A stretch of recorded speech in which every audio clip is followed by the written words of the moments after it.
Hello and welcome to Season 2 of Oddtober. For those of you that don't know, around October time here on the channel, things get a little bit odd as we talk about all things Oddworld related. Last year we actually took a look at the 4 main games released in the series so far, starting with Oddworld Abe's Oddysee, then Oddworld Abe's Exodus, then we took a look at Munch's Oddysee, and finally we finished with Stranger's Wrath. I expected Oddworld Soulstorm to be out by now, to be honest, but we're still waiting for that to be released. Anyway, this year we're going to have a new video going live every Friday from now until the end of the month. And we're going to be taking a look at all of the ports and remakes the series has received. So join me as we take a look at all of the Game Boy Oddworld games, from Oddworld Adventures to Oddworld Adventures 2, and then finishing up with Munch's Oddysee on the Game Boy Advance. Then the final game we'll be taking a look at in this marathon will be Oddworld New and Tasty for the PS4, which is currently the newest game released in the series. In order to record footage from the Game Boy titles, I'll be using the GameCube's Game Boy player, so that'll explain not only how I'm recording footage, but also why it's in colour too. So with all of that finally out of the way, let's kick off Oddtober 2020 by taking a look at Oddworld Adventures for the original Game Boy.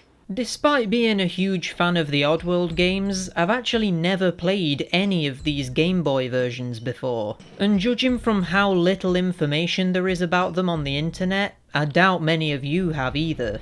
It's strange how for a franchise which is reasonably popular, it has quite a few games which I imagine a lot of people haven't even ever heard of before. So, Oddworld Adventures is pretty much a remake of the original Abe's Oddysee game that was released on the PS1, only it's much downgraded in every single aspect in order to make it run on the much inferior hardware. But the question is it still worth playing even with all of those compromises? Well, to figure that out, we need to go through it together. So upon starting the game, we're actually met with a neat little title screen and main menu. The title screen uses the render of Abe which is on the cover of the PS1 case, and it actually looks fairly good considering it's being displayed on a Game Boy. The main menu, design-wise, is very bare bones. It's literally just text on a white background. But what's nice is that we can access a GameSpeak option, just like in the proper game. We even have a crudely animated version of Abe's face which changes depending on what you make him do. So we can make him whistle. And of course, we can make him fart. Wait a minute, let's listen to that fart sound effect one more time. That is some great grade A Game Boy farting right there. But then we have this fourth GameSpeak function, and for the life of me, I can't work out what it is. The icon is a picture of Abe's hand, so maybe it's him saying hello, but then the sound effect is nothing like that. I suppose we'll just have to learn for ourselves what this is when we start playing the game. When we press begin on the main menu, we're greeted with an introductory cutscene. Well, I say cutscene. With this being a Game Boy game, it's more so just a slideshow of pixelated images and text explaining what's going on. The thing is though, remember how Abe's Oddysee opened up with our introduction to the game's universe through showing how Rupture Farms and the evil corporate gluckons are exploiting everything in the natural world? In this game, we actually start halfway through the events of Abe's Oddysee after he's already escaped Rupture Farms and gotten to Paramonia. There's absolutely no way you would understand what the hell was going on here if you didn't already have prior knowledge of the actual game. Literally the first page of text says, "I fell down a cliff and smashed my head." But what does that mean? In the actual game, we know that Abe falls off a cliff when he sees his handprint on the moon after escaping from all the threats in the Free Fire Zone. But here, it doesn't show or explain that. If you were viewing this game as its own entity, it would be completely nonsensical. Things don't get much better as this cutscene progresses either, because on the third screen, there's a typo where Rupture Farms is called Ruptured Farms. Ah yes, my favourite Oddworld location. Isn't Ruptured Farms great? Seriously though, you're telling me not a single person working on this game noticed this glaringly obvious mistake? Not one person looked over one of the first things you see upon starting the game and fixed this? This is not a good sign of things to come. After that, the game actually begins. And you know what? I actually don't think the graphics are awful here. Abe's sprite looks pretty good, as do the enemy sprites like these paramites, slogs and sligs. But they also did a decent job with translating the environment of Paramonia to the Game Boy. There's loads of rock walls and platforms made of planks and wooden beams. I like it. Abe also has a variety of moves taken from the actual game. For example, he can forward jump, collect and throw objects, run, sneak, roll, and of course he can also jump 50 foot into the air too. The trademark difficulty of the original game is present here too, with Abe dying in one hit from any enemy or environmental hazard, forcing you to do near perfect runs of all of the areas and learn how to progress through each level through experimentation.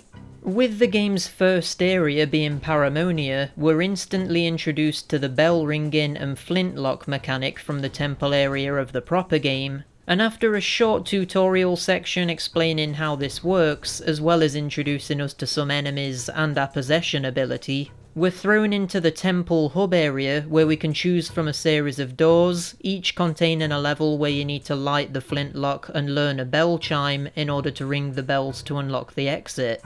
Then after doing that in every level, we can unlock the final door and proceed to the next area of the game. Before we dive into that though, I want to talk about this sound design. I get that this is a Game Boy game and it wasn't exactly known for having amazing sound capabilities, but for the most part the game actually does a pretty good job with attempting to replicate the atmosphere of the actual game. For example, we have this mysterious music in the background which shifts to this tension noise when an enemy is on the screen, and this replicates the dynamic soundscape of the proper game.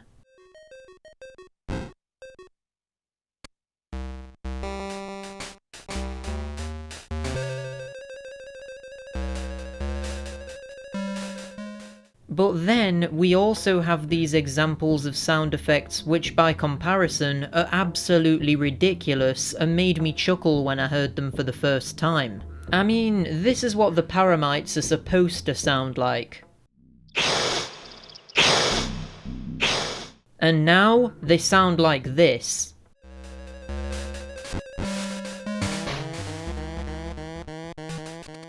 Even the sligs have been ruined by this. Just listen to the gunshots. They sound like they're shooting bottle caps at you or something.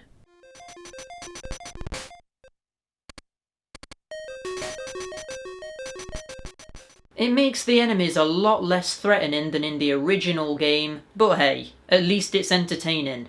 Despite the tutorial area we've played through so far being fully original to this game, the temple area we now find ourselves in actually consists of the same level design as featured in the PS1 game. The only real difference is that there's no secret areas to find due to there not being any Medokans to save throughout the entire game, which I guess is a sacrifice they had to make due to the limitations of the hardware.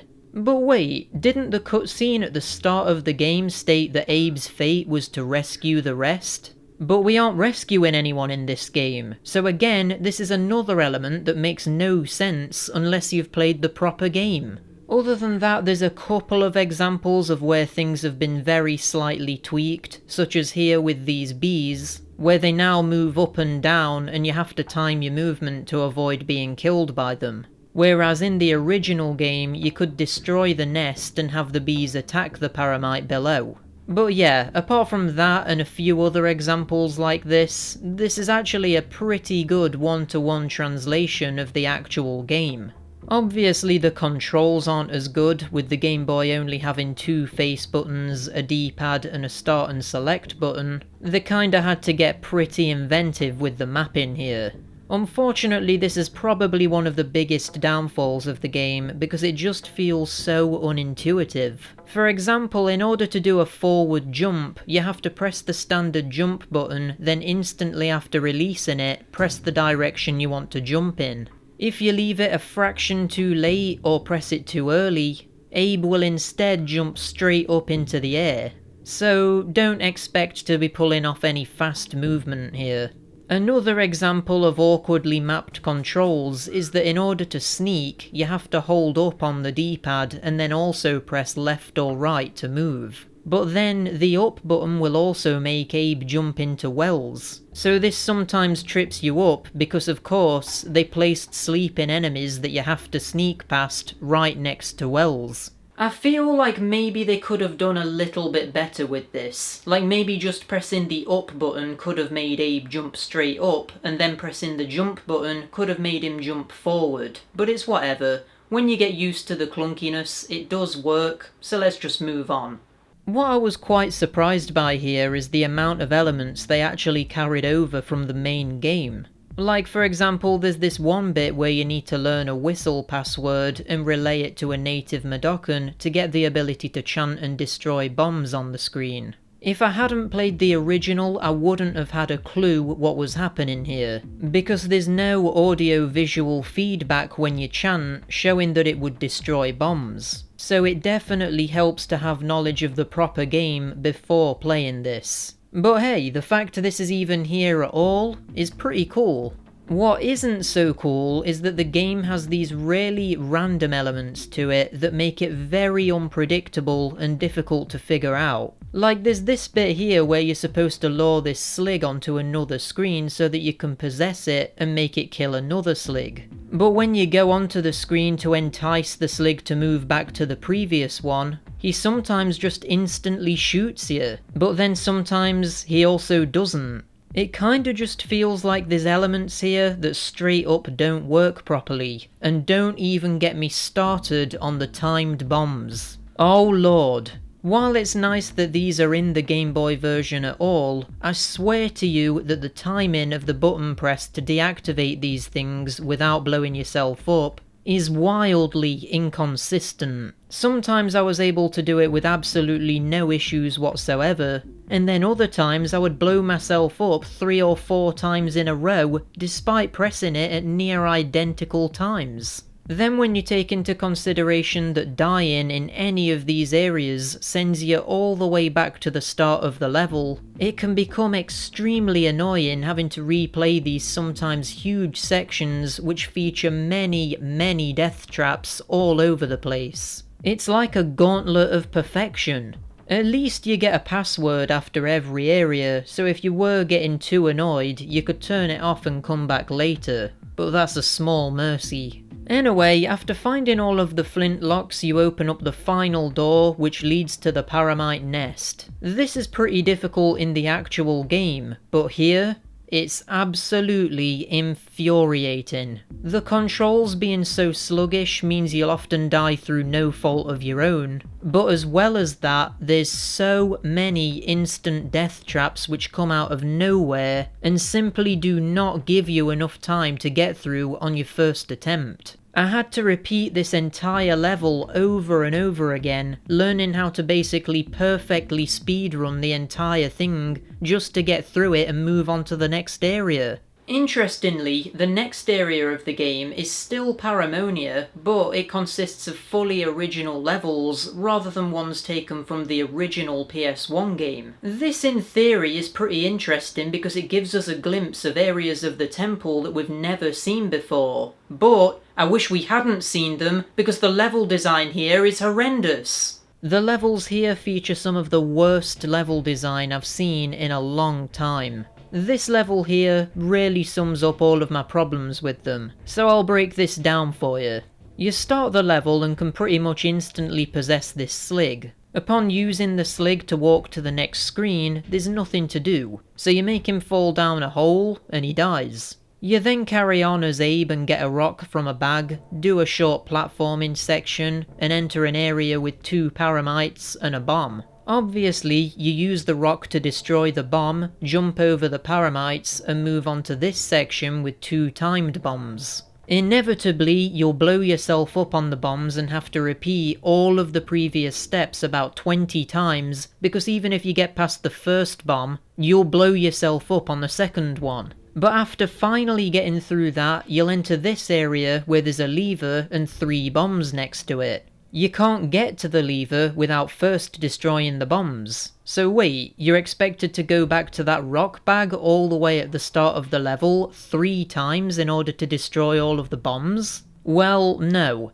It turns out that the rock bag actually gives you 3 rocks, but it didn't ever tell us that, so how were we supposed to know? The thing is, we've already used a rock to blow up the previous bomb where the paramites were. So, we now only have 2 rocks left. No problem, we'll just go back to the rock bag 1 time and get more rocks. Well, no. This is impossible because the 2 paramites are now blocking the way and will instantly kill us if we try to return. So we're stuck. There's a lever, a bomb, and no way for us to destroy the bomb to get to the lever. This is where I thought the game was broken or something, and I actually had to look up what was going on. That's when everything really went to hell. So it turns out, in order to take 3 rocks to the lever and the 3 bombs, you need to force one of the paramites to walk into the bomb placed next to them. And to do this, you need to drop down to them and then hoist back up onto the ledge, which for some reason ruins the patrol pattern and makes them move a bit further out. Do this a couple of times and one of the paramites will walk into the bomb, not only killing it, but also destroying the bomb and giving us a way forward with 3 rocks. This itself would be enough of a reason to just say screw it and not put up with this nonsense. You effectively need to glitch the paramites out in order to get past the level. This isn't a mechanic that the game teaches us, and it feels really cheap to be required to exploit the enemy AI like this. But anyway, leaving that aside, you'll obviously then mess up the rock throwing and again make it impossible to get to the lever and have to start the level all over again. But then, finally, you'll have done a perfect run. You've destroyed the bombs, killed a paramite, deactivated the timed bombs, and you're standing next to the lever. You pull it, and nothing. Nothing happens. I can't even describe to you how annoying this was. I had just spent all that time perfecting this route to finally get to the lever, and nothing happened. You've got to be kidding. It turns out what you need to do is go back to the screen with the platforming section way back at the start of the level. But to get there, you need to get past this paramite by pixel perfectly jumping over its head and grabbing onto the ledge above. Obviously you'll mess this up on your first attempt and have to do all of the entire level all over again. But then, when the planets align and the heavens grant a small miracle, you'll do it. You'll get to this platforming screen and everything is done. Now what? Well, of course, you have to fall down into a pit and find an area below which contains the way to progress forward. Now, here's my problem with this. I possessed that slig at the very start of the level and walked it off of the ledge. If there was an area down there, it should have showed the slig falling down there to let us know that there was something there. But because the slig instantly dies, you assume that the hole is just an instant death pit and avoid it. There's no indication that there's an area below there, and it's just the last straw with this pathetic and utterly insulting level. We have elements of the level design outright screwing us over by implying we need to throw a rock to destroy a bomb, when actually we need to glitch the enemy AI to destroy it because otherwise we trap ourselves into not being able to progress. We have 2 timed bombs which I swear don't work consistently. We have a lever which doesn't give any feedback that it's actually done anything. We have a jump over a paramite's head that requires pixel perfect precision. And we have a stupidly hidden area that isn't even implied to be there. All of that absolute trash in one level. That's one level of the game. I mean, to be fair, the other levels aren't as bad as this one, so I managed to get through them fairly quickly. This one featuring this vertical maze where you need to find the right route by using these wells was actually pretty good. And after finishing it, you jump up this tower, meet Big Face, and that's it. The game ends. Wait, you're telling me that there's only one level theme in the entire game, and of all the things they could have chosen, they chose Paramonia? I've got nothing wrong with Paramonia, don't get me wrong, but why didn't they choose Rupture Farms? You know, probably the most iconic level from the entire series? Oh wait, I forgot. It's Ruptured Farms, isn't it? I'm putting Oddworld Adventures in 5th place in my series ranking, making it the worst Oddworld game in the entire franchise so far.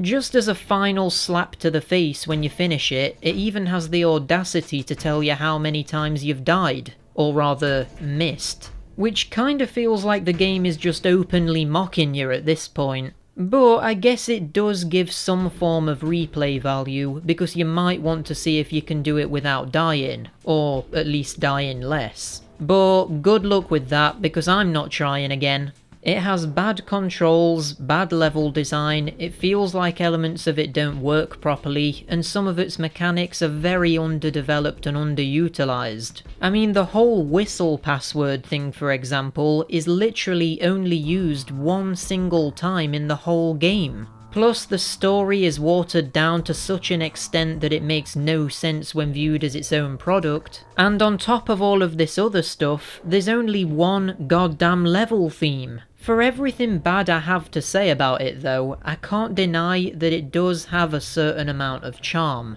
Its sound design is actually pretty good, the graphics are decent for a Game Boy game. It does have a lot of variety with its gameplay, and it's super interesting seeing the Paramonia temple sections from the PS1 version remade here. The only people this game would appeal to nowadays are super fans of the Oddworld series. But if that does happen to be you, I would actually kinda recommend you check this out, just for curiosity's sake. It's pretty short, only taking around maybe 2 hours to complete on a first playthrough, even with all the deaths and repeating levels I had to do. So yeah, because of that, I would say give this a shot if it does look appealing to you in any way. For anyone else though, I absolutely do not recommend this. The biggest crime that this game commits though is that I still don't have a clue what this GameSpeak function on the left does, and I've finished the goddamn game.